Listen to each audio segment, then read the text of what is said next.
इस पार्ट की शुरुआत वहीं से होती है जहाँ पे वो औरत गार्ड से अपने हाथ को छुड़वाकर दौड़ के खम्भे की तरफ जा रही थी। तभी सिमो जल्दी से जनरल सू की तलवार को निकाल के उस औरत को मार देती है और सभी हैरान हो जाते हैं। सिमो मन में सोचती है, अगर तुम इविल ऑब्सेशन के साथ मरते तो इविल स्पिरिट पृथ्वी पर आएगी और दुनिया को तबाह कर देगी। तभी उसकी नजर चारों तरफ जाती है जहाँ पे सभी उसकी बात कर रहे थे और जनरल सू और बाकी सभी उसे घूर रहे थे, जिसे देखकर वो रोने जैसी शक्ल बनाकर डरने की नाटक करते हुए तलवार को फेंक देती है और बेचारी बनते हुए रोती हुई बोलती है, मेरे शहर लांजाओ में चोंग आर्मी ने मेरे शहर वालों को मार दिया था। अभी जब मैंने इनकी बातें सुनी मैंने गुस्से में इन्हें मार दिया और रोने लगती है। जिसे सुनकर जनरल कुछ सोचने के बाद तलवार को उठाता है और सिमो के पास जाके उसके कान में बोलता है, मेरे तलवार को यूं ही मत लेना। जिसे सुनकर सिमो जनरल सू के पास घुटनों में बैठकर माफी मांगते हुए बोलती है, मुझे दोष मत देना। वो बोलता है, आपने मेरी आर्मी की बहुत ही मदद की है, आपने बहुत ही दुखी होकर उन्हें मार दिया, मैं आपको दोष नहीं देता, और अपना हाथ बढ़ाता है। जिसे सुनकर शहर के लोग खुशी से उछलने लगते हैं। तभी मिस्टर लिन बोलते हैं, मिस ही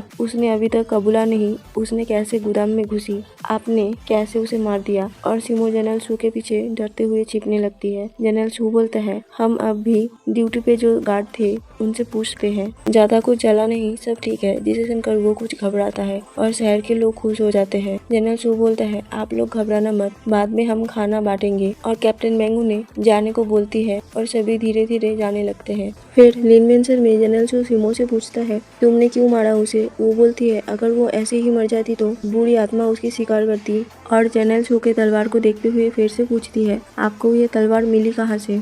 वो हंसते हुए बोलता है, ये बहुत ही लंबी कहानी है, मैं मेरे जाने के थोड़ी समय बाद एक बूढ़े आदमी से मिला था उस ब्रिज पे। उसने बोला वो 100 साल का है और अचानक से रोककर ये तलवार मुझे देता है और ये भी बोला ये डेलिवरेंस है। फिर सिमो बोलती है, इसका मतलब है इंसानों के माया और रंजिशों को दूर करना जो इनमें अटका है। जनरल सू बोलता है, शुक्रिया आपको, आप सब जानते हैं, और हंसता है। फिर बोलता है, मुझे आग लगने की पूछताछ करनी है, अभी चलता हूँ। सिमो उसे रोककर पूछती है, मेरे आज की अजीब हरकतों से आपको शक नहीं हुआ, मुझे ड्यूक पे या नॉर्थ सेंग से भेजे होंगे। जनरल सू पूछता है, तुम किसी की हुक्म मानते हो, तुम अपनी मन के करती हो, और चला जाता है। और सिमो सोचती है, क्या उसे डेलिवरेंस मिला क्योंकि वो मेरे स्पेल बैरियर है। और फेंगिया को बुलाता है। फेंगिया बोलता है, मैंने असली दुआनसू को ढूंढ लिया, उसके दाइजाओ के नौकर से मुझे एक तस्वीर मिला है। उसकी तस्वीर को सिमो देखती है। वो बोलता है, ये असली दुआनसू है जिसे हम राज दरबार में देखते हैं, जिसका नाम अभी फेंगसियन है। जो महाराज को बोल रहा था, अभी सोजाओ में खाना पहुँचाने का कोई रास्ता नहीं है, जिससे महाराज इसके कोई और उपाय है पूछता है। फिर ड्यूक पे बोलता है, महाराज हालांकि दुआनसू ने सोजाओ जीत लिया, ऑर्डर्स को ना मानकर वो कानून तोड़ा, उसकी आर्मी इसीलिए सोजाओ में फंसी हुई है, ऐसे में कैसे खाना पहुंचाया जा सकता है। जिसे सुनकर चांसलर डू बोलता है, आप क्या चाहते हैं, हम 20,000 सैनिकों को और शहर वालों को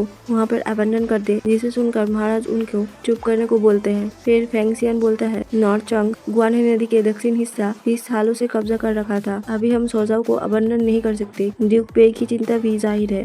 जिसे सुनकर दुआनसू के पापा बोलते हैं, महाराज सोजाओ में अभी अनाज की कमी है, अगर कोई भी छोटा सा भी मौका हो हम ऐसे छोड़ नहीं सकते। फिर फेंगसियन बोलता है, हम मिनिस्टर दुआन की अपने बेटे को लेकर चिंता को समझ सकते हैं, लेकिन अभी 2 लाख खुलान सिपाही के खिलाफ नहीं लड़ सकते। हम अनाज जमा कर रहे हैं उनके पास पहुंचाने से पहले। महाराज पूछते हैं, कौन जाएगा। जिसे वो बोलता है, मैं, और कोर्ट डिसमिस हो जाता है। जिसे सभी जब चले जाने लगते हैं तब दुआनसू के पापा फेंगसियन को गुस्से में बोलते हैं, तुमने पहले मेरे बेटे को बॉर्डर पे काम करने भेजा और अभी क्या तुम उसे मारना चाहते हो। और चले जाते हैं। रात में सबके सामने जनरल सू अपने सिपाही से पूछते हैं, कैप्टन हान तुम गोदाम के देखभाल में थे, उनको पता करना पड़ेगा इसके बारे में। जिससे वो हामी भरता है और उसके सिपाही को ले जाने को इशारा करता है। और कैप्टन सिया बोलता है, मुझे लगता है इसके पीछे और कोई है। जनरल बोलता है, उस जासूस को ढूंढने से भी और जरूरी काम है हमें। मैं उस बात को दबा दिया, लेकिन तुम सबके सामने बोलता हूँ, मर्सर किंग की भेजी हुई अनाज 15 दिनों के लिए थे, लेकिन वो जल के राख बन चुकी है। हमारे पास कुछ खाना है जो कि मिस्टर लिन ने मेरे लिए जमा की है, जो अभी के लिए काफी है। कमांडेंट यू उस औरत पे गुस्सा करता है और अपने हाथ को पटकता है, जिससे उसे दर्द होता है और बोलता है, जनरल हम हमारी तरह क्यों नहीं लड़ते और चोंग आर्मी के साथ ही मरते हैं, जितने ज्यादा मरेंगे उतनी ही अच्छा।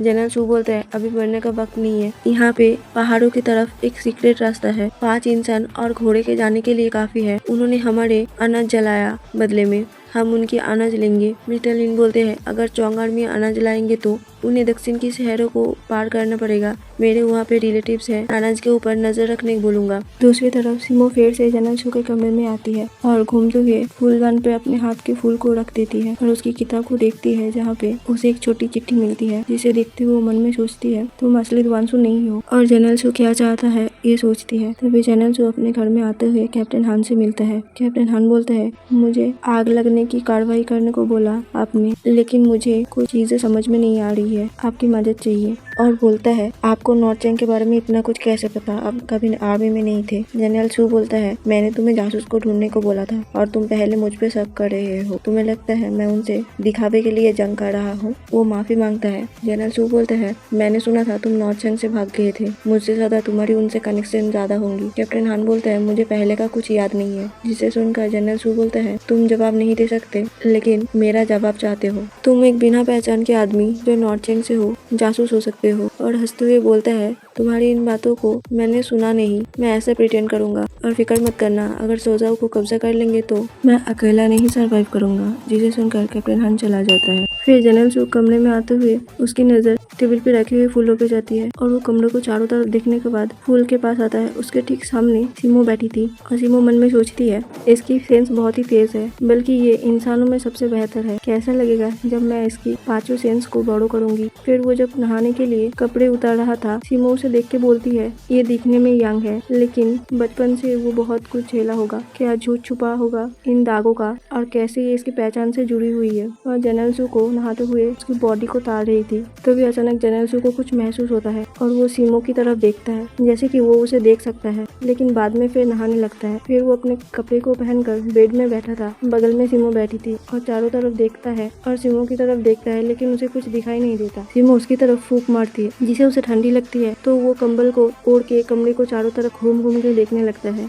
और सिमो बोलती है बहुत अच्छी सेन फॉक्सी, तुम मेरे स्पेल बैरियर बनने के लिए एकदम परफेक्ट हो, और चली जाती है। फिर जनरल शू बेड में सो जाता है, लेकिन उसे नींद नहीं आ रही थी। फिर सुबह आर्मी कैंप में जनरल शू के इंतजार कर रहे थे सभी। तभी जनरल शू आता है, लेकिन वो खड़े खड़े सो रहा था, जिसे देखकर कमांडर ड्यू टॉन्ट मारते हुए बोलता है जनरल तुम अभी जवान हो, बड़े चुनौतियों का मुकाबला करते वक्त तुम भी डरते हो कि नींद नहीं आती। कोई बात नहीं, आज मैं तुम्हारे लिए जाऊंगा, तुम सेफ रहोगे। और सैनिकों को ऑर्डर देने लगता है, जिसे सुनकर जनरल शू उन्हें बोलता है आपको सौजाओ में रहना चाहिए। वो बोलता है क्या मतलब, तुम मुझ पे यकीन नहीं करते। जनरल शू बोलता है अगर मैं वापस नहीं लौटा तो आप शहर को कमांड करना, मेरे लोग और मैं आप पे यकीन करते हैं। मैंने मार्शल किन को चिट्ठी भेजा है शहर के हालात के बारे में, अगर यवजाओं के हालात ठीक होंगे तो वो यहाँ पर लोग भेजेंगे। तो वो बोलता है तो तुम क्यों नहीं रुकते यहाँ पर, हम अनाज के लिए जा सकते हैं। तो जनरल शू हंसते हुए बोलता है अगर मिशन फेल हो गया और मैं शहर में रहूँ, क्या मार्शल किन मुझे बचाएंगे। जिसे सुनकर वो कुछ बोल नहीं पाते और कैप्टन हान को 800 सिपाही लेकर जाने की तैयारी करने को बोलता है और कमांडर ड्यू बोलता है हम एक देश की सेवा करते हैं, मार्शल किन कैसे हमें नहीं बचाएंगे। जिसे जनरल शू बोलता है मेरी मानो तो आप दरबार में मंत्री मत बनना, वरना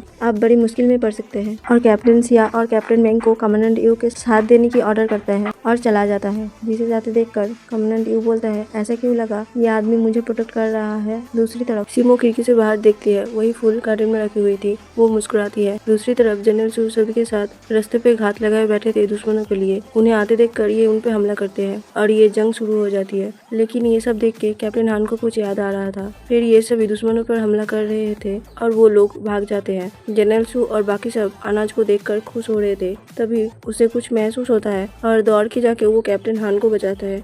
इन पर दुश्मनों ने हमला कर दिया था, सभी जान बचाने के लिए भाग रहे थे, कई लोग मारे जा चुके थे। जनरल शू ये सब देख के कैप्टन हान को बोलता है कोई हम पे नजर रखा हुआ था हमें मारने के लिए, हम फंस चुके हैं, मुझे लगता है वो मुझे और तुम्हें जिंदा ले जाएंगे। और भी लोग आने लगते हैं। तभी जनरल शू तलवार को निकाल कर सभी को तैयार होने को बोलता है। सभी लड़ने के लिए तैयार थे। तभी और ज्यादा लोग आ रहे थे। जनरल शू घायल था, उसका खून जब तलवार को छूता है वो साइन करता है। तभी आसमान में बहुत सारे कौवे आसमान को ढक देता है, जिसे देखकर सभी लोग डर और हैरान दोनों हो जाते हैं। वो सारे कौवे जाके आसमान में एक जगह जमा हो रहे थे जहाँ पे एक रोशनी होता है, जिससे सभी को अपनी आंखें ढांकना पड़ रहा था। वहीं पे जादू से एक लड़की स्पिरिट लालटेन पर अपीयर होती है। हमें तो पता था वो सिमो है जो अपना मुंह ढक रखी थी। फिर सारे कौवे पहाड़ों पे बैठ जाते हैं, जिसे सब हैरान हो जाते हैं। सिमो बोलती है है, एक स्पिरिट होने के नाते मैं इन्वॉल्व नहीं होना चाहती, लेकिन मैंने अभी उस यंग मैन के साथ डील किया है जिसको तुमने मार दिया। उसने मुझसे भीख मांगी है लियांग के सैनिकों को बचाने के लिए और मैं मान गई। तो चौंग के सिपाही, क्या तुम मेरे खातिर लियांग के सिपाही को जाने दे सकते हो? तभी जनरल सू बोलता है कि Xiao Xiao,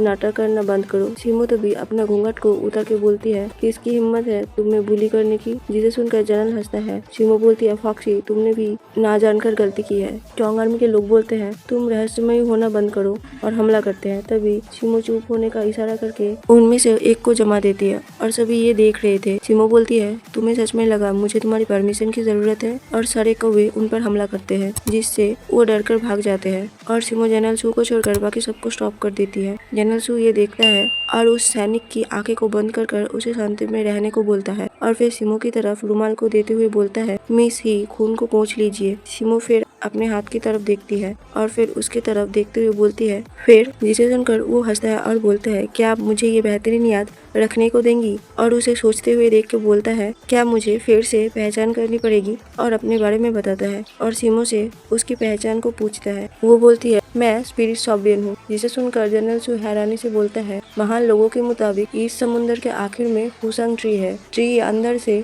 voice spirit world है जो सॉबियन शासन करते हैं। मैंने सोचा था ये सब मनगढ़ंत है, तो ये सब सच में है। और खुशी से बोलता है अगर मुझे कभी मौका मिला तो मैं स्पिरिट वर्ल्ड को देखना चाहता हूँ। सिमो बोलती है सदियों से स्पिरिट वर्ल्ड की कुछ जानकारी इंसानों तक पहुँची है, लेकिन ये दुनिया बहुत ही बड़ी है। कौन सी जगह को इस समुद्र का आखिर माना जाएगा, इसी वजह से इंसान इसे ढूंढ नहीं पाए। जाहिर सी बात है मैं ही साव साव नहीं हूँ और ना ही तुम दुआनसू हो। जिसे सुनकर जनरल सू बोलता है मैं दुआनसू हूँ, मेरे पापा दादा ने मेरा नाम रखा था, मैं असली हूँ। सिमो बोलती है मुझे उल्लू बनाने का सोचना भी मत और उसे जादू से उठाकर अपने पास लाके बोलती है मैंने तुम्हें बचाया क्योंकि मुझे तुम्हारे साथ एक डील करनी है। वो बोलता है क्या किस्मत है मेरी जो आपके साथ डील करनी है महारानी, लेकिन क्या हम सौजाओं में लौटने के बाद इसके बारे में बात कर सकते हैं? सिमो बोलती है क्या तुम मुझे टाल रहे हो? वो बोलते हैं आपको कैसे पता मैं भीख नहीं मांग रहा? वो बोलती है लोग इस अंदाज में भीख नहीं मांगते और उसे उतार देती है। जनरल सू बोलता है महारानी मैं सौजाओं में आपका इंतजार करूंगा। सिमो फिर गायब हो जाती है